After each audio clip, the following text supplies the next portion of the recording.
Hey everyone, welcome back to ANdie Talks Too Much, and for this video we'll be talking about... Yeah, and my roommate's out there doing dishes, so this is actually going to be a little bit more difficult.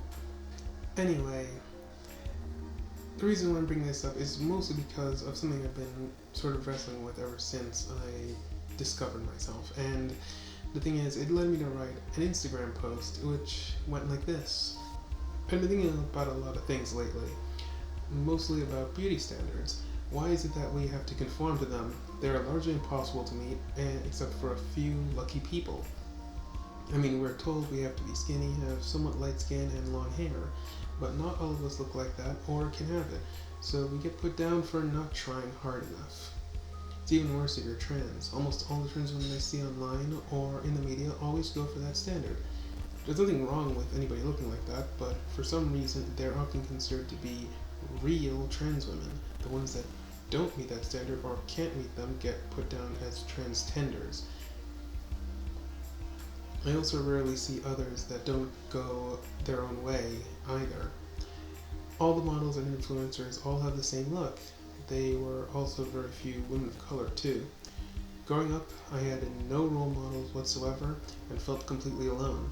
So I sort of ignored the standard and tried to shoot for my own unique style.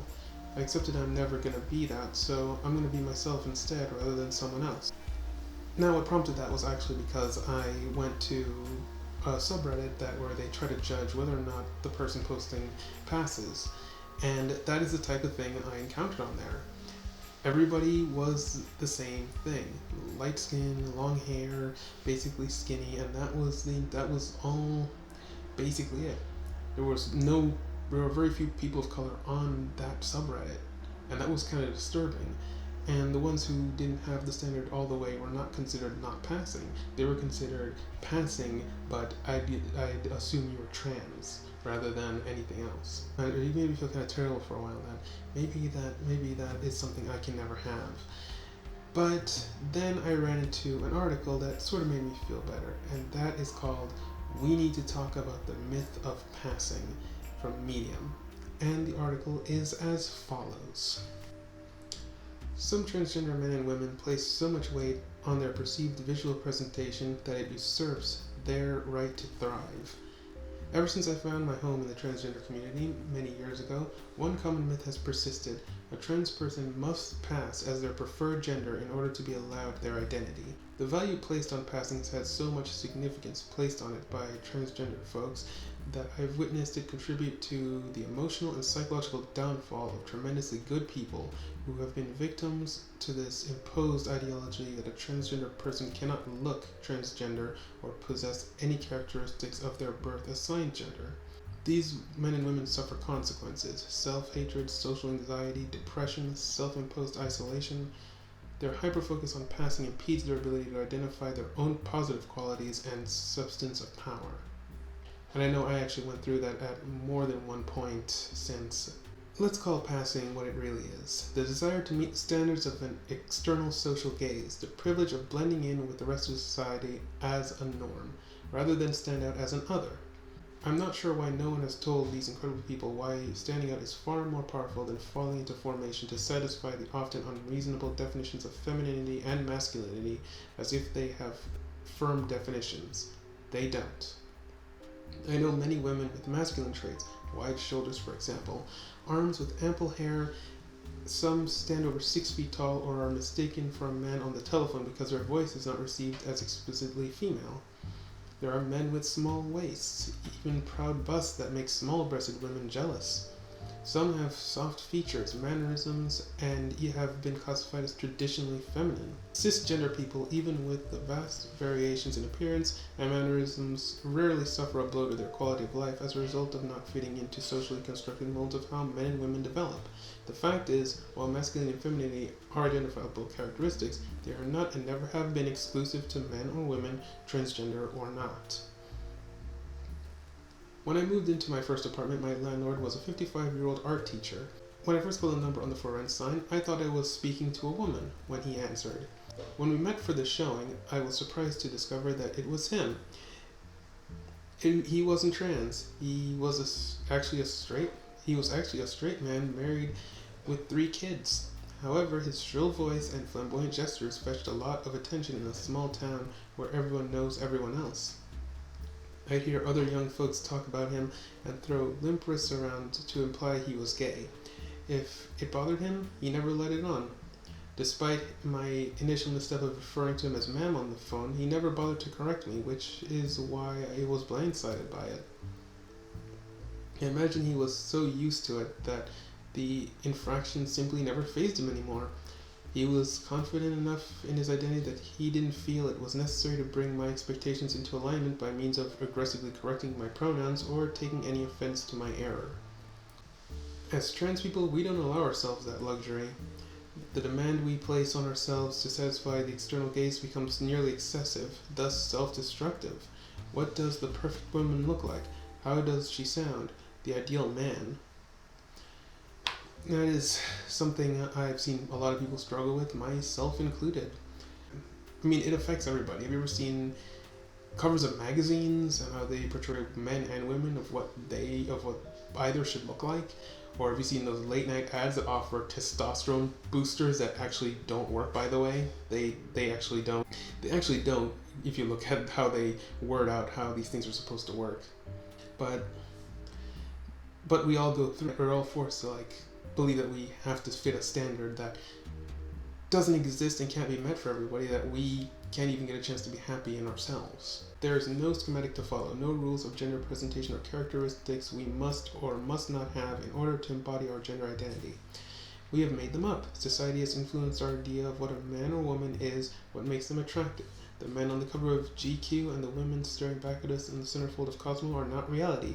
They are caricatures, often styled, manufactured, and edited to deceive us into the belief that this is the standard we must reach for. No one is exempt from being disillusioned by looking at those images, then at themselves and feeling that pang of defeat as they realize that is not them. They are too short, too heavy, their nose is too big, their hairline too far back, their teeth are more crooked than the person in the checkout line in front of them, so they put their hand over their mouth when they smile. To some trans folks, passing means not being identified or targeted because of their gender presentation versus their physical build. I get it. The path of least resistance is the one where we don't have to stop and explain or deal with the clerk at the gas station misgendering us when we pay for our items.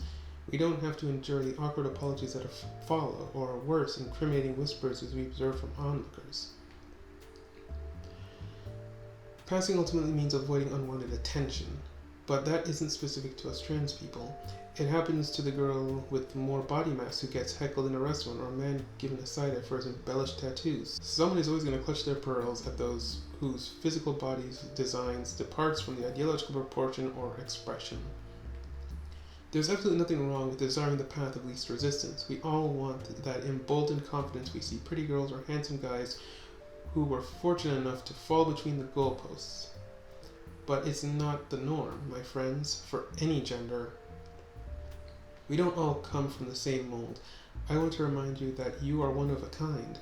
You are a piece of atomic art. Your value is priceless. Thus, it shouldn't be determined by the satisfaction of any of the strangers who populate the world. We live in our own skin, and while doing what we must to feel good about ourselves, to walk with our head held high is absolutely vital. Our self-image is just that, our self-image. We own it. When we hand the power to the greater world to create our image for us, we will forever be reaching to attain a level of ever-shifting terms of acceptability and more for the comfort of others than ourselves. It took me decades to learn that lesson. I was that person who lived in a state of perpetual angst over how my gender was perceived and accepted, until others were indifferent to me. I refused to be satisfied with myself. Indeed, I wasn't looking to be held up as a pinnacle of beauty. I repeat, I only wanted people to be indifferent to my gender as I navigated my way over the terrain of life. I hinged my happiness on that. I can actually relate to that. I don't get misgendered often, but I'd rather just blend in a lot of the time, just not be something amazing, but just sort of another person sometimes. And that's not even the case, is that, at least in terms of appearance, I'd rather stand out with my personality, even though I'm an introvert who can't talk to people too easily.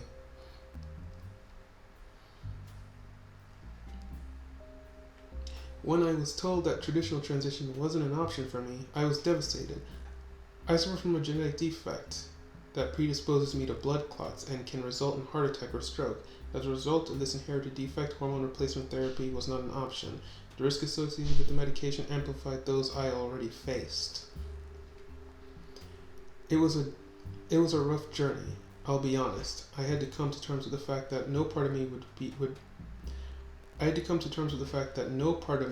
physically feminized.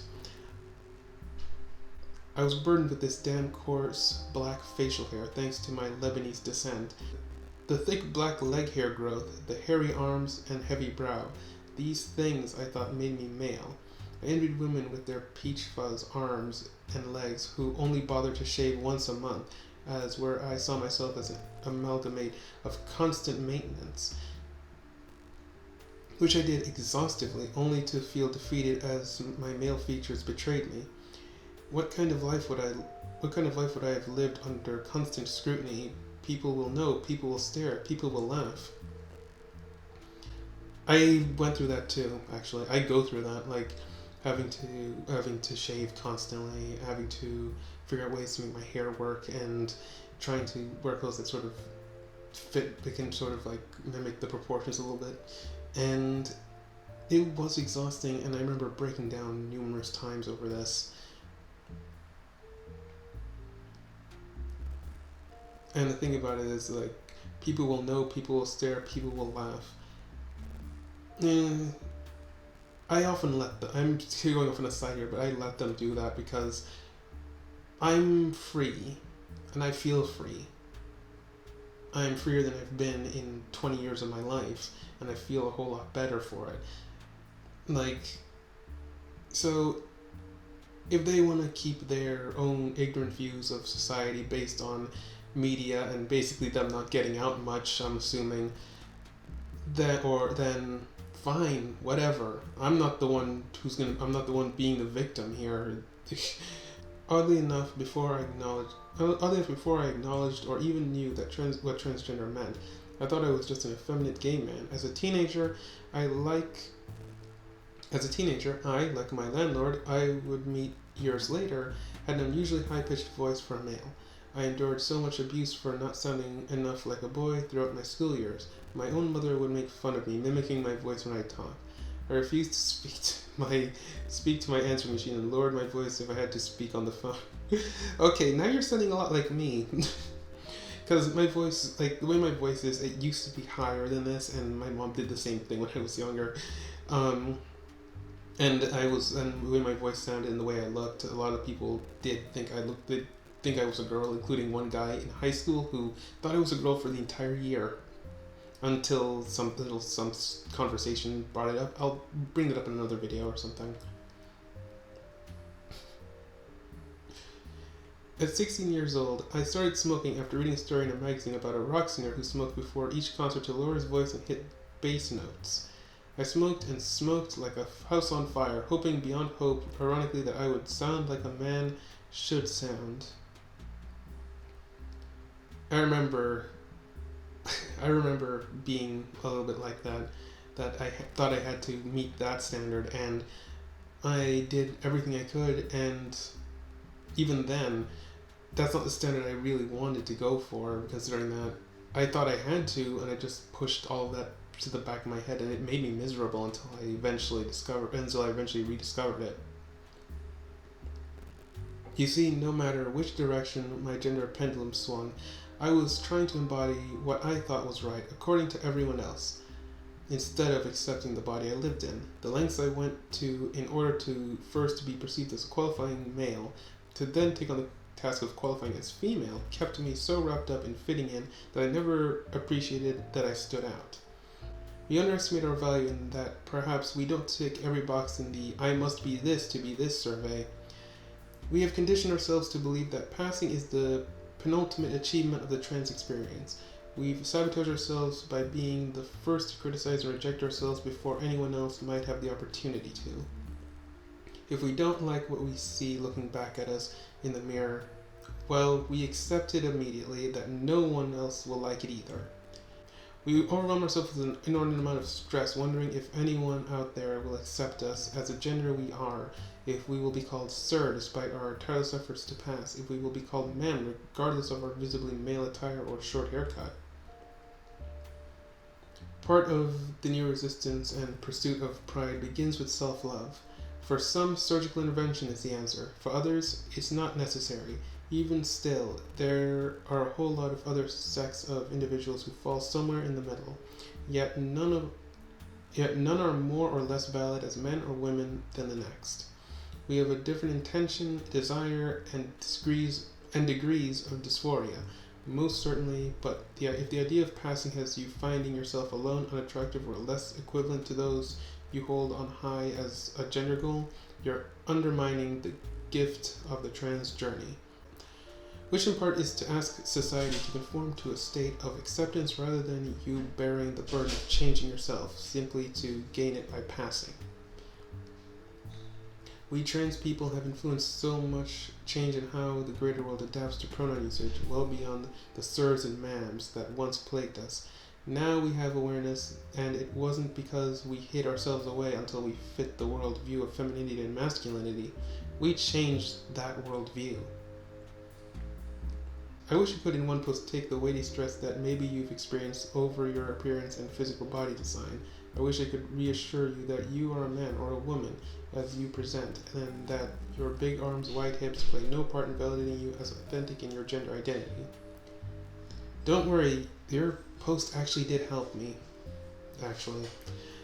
but I know it does in your ability to love yourself. However, may I remind you that hitting your self-worth isn't going to make anyone else love you more. In fact, most of those who inhabit your world, those in your orbit, they will love you as you are and support you in the path you choose to take. Maybe they wish you loved yourself as much as they do. Oh, that was really long. Oh, and this article is by Phelan Fairchild. I probably should have mentioned that at the beginning. Now, it was reading that article that made me feel a lot better about myself, actually, and that's why I decided to share it here in case anybody needed it. There will be a link in the description if you want to read it for yourself at any other point.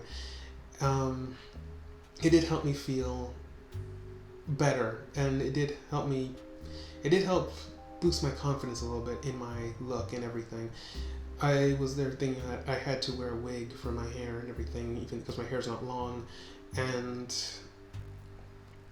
yeah, but the thing is that it did make me feel better about myself, and I feel confident in my appearance that when I go out now, I don't care if people stare, I don't care if people laugh or say anything.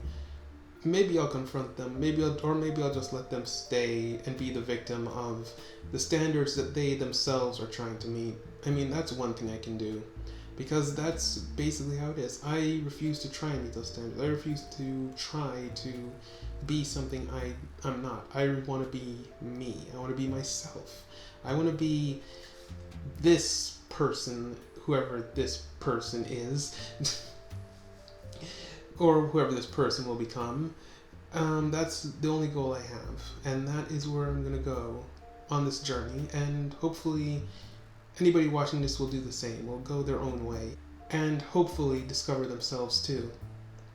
So with that, I'm going to end this video here, so be sure to check out my other videos, those Prizebox Questions videos, our channels Prizebox Gaming and Prizebox Reacts, and check out my main channel, The True ANdie.